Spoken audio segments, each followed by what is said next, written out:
कैसा था Olympic village? क्योंकि बहुत स्टोरीज सुनाई देती है। मैं अपना एंगल बताऊंगा क्योंकि anyways there is a lot of things out there about the Olympics, तो मैं अपना शेयर करना चाहूँगा जो कि बहुत एक्साइटिंग है मेरे लिए, क्योंकि मैं जिस तरीके से गया था, जितना भी मैंने लाइक लोगों से पता किया था क्या होता है, and I have also been in several Asian Games, Commonwealth Games, and it's a similar kind of atmosphere. But जब मैं यहाँ पहुँचा, first day, after training, after food, after everything settling in, knowing कहाँ पे क्या है, बस कहाँ से लेनी है, all this, I was exhausted. मतलब आई फेल्ट यार जैसा हालत में मैं अभी हूँ, लाइक कम्प्लीटली एग्जॉस्टेड कि ऐसे में अगर कल मुझे मैच खेलना है तो I won't be at my 100%. Mentally exhausting होता है। या मेंटली फिजिकली एज वेल, क्योंकि इतना आपको वॉक करना पड़ रहा है यहाँ से वहाँ जाने के लिए.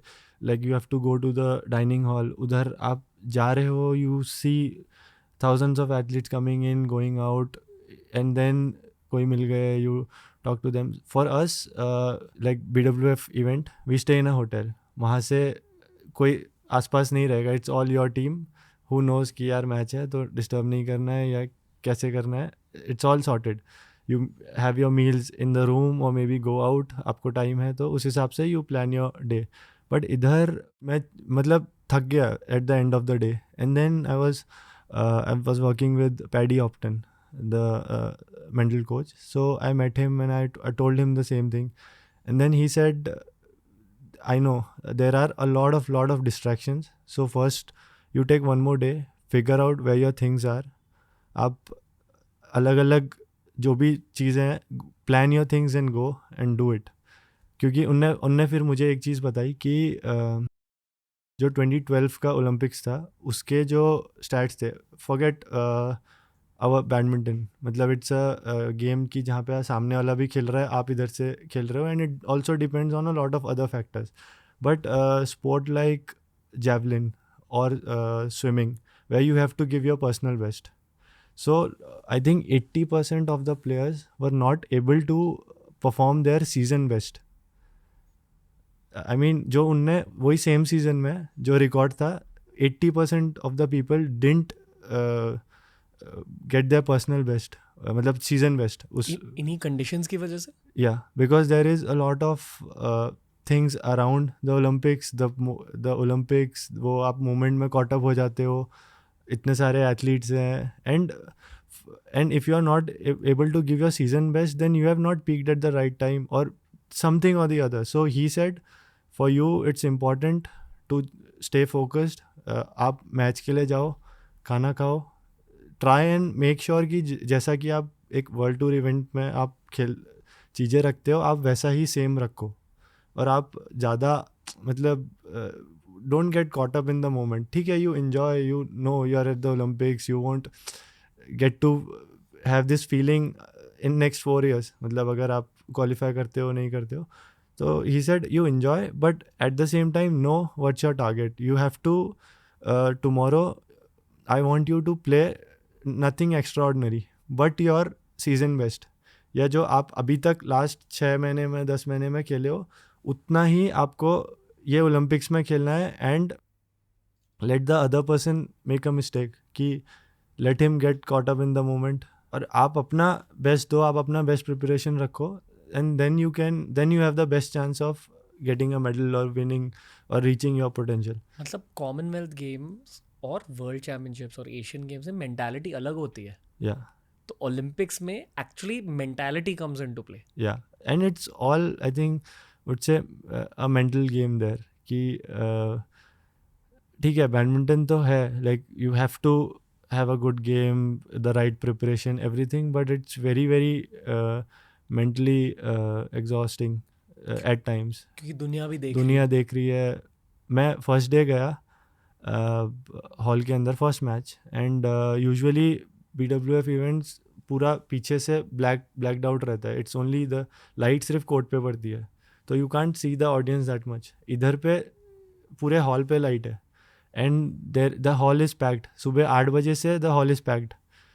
तो वो चीज़ आई थिंक मैं जब अंदर एंटर किया, and I usually do this कि मैं मैच जब खेलने जा रहा हूँ, we are at the warm up hall, वहीं हम वार्म अप करते हैं, and then we directly go for the matches. मैं पहले अंदर जाता हूँ, I sit in the hall for 10 minutes, I just be aware कि क्या चीज़ क्या है, and I entered and I was a bit like starstruck, या जैसे आप यार ये क्या, इतने सारे लोग कहाँ से आ गए, ऐसे मुझे फील हुआ. तो उसके बाद आई थिंक जब फर्स्ट मैच था थोड़ा डिफ़िकल्ट था to get use to it कि हॉल के अंदर क्या चीज़ें हैं और आप मैच किस साइड से विंड है, थोड़ा एडजस्ट होने के लिए. And then I think that also help me कि मैं फर्स्ट मैच खेला, सेकंड मैच खेला, and I was in that rhythm.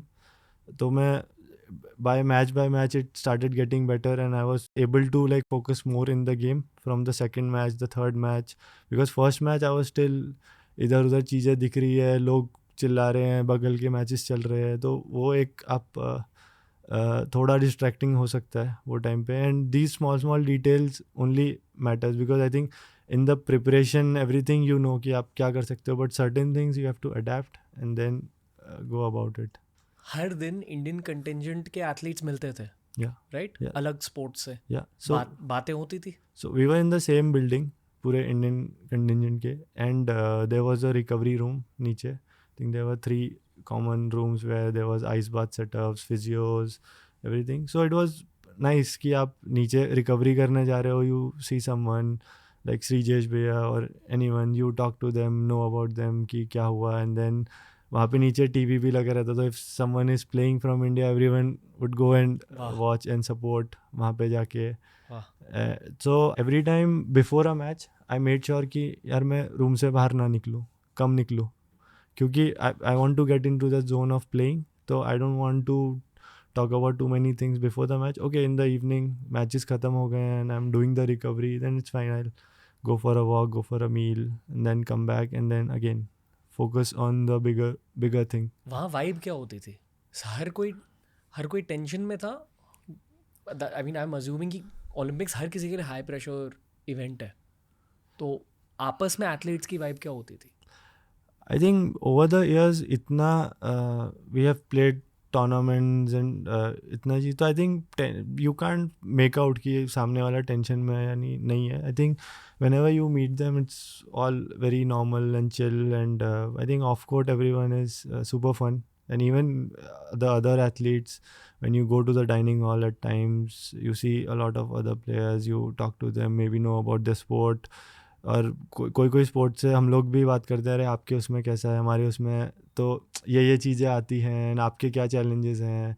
तो I think that is something, वो एक जो मल्टी स्पोर्टिंग इवेंट्स है उसकी एक खासियत है कि आपको काफ़ी कुछ अदर स्पोर्ट्स के बारे में जानने को मिलता है. जैसे क्या जाना?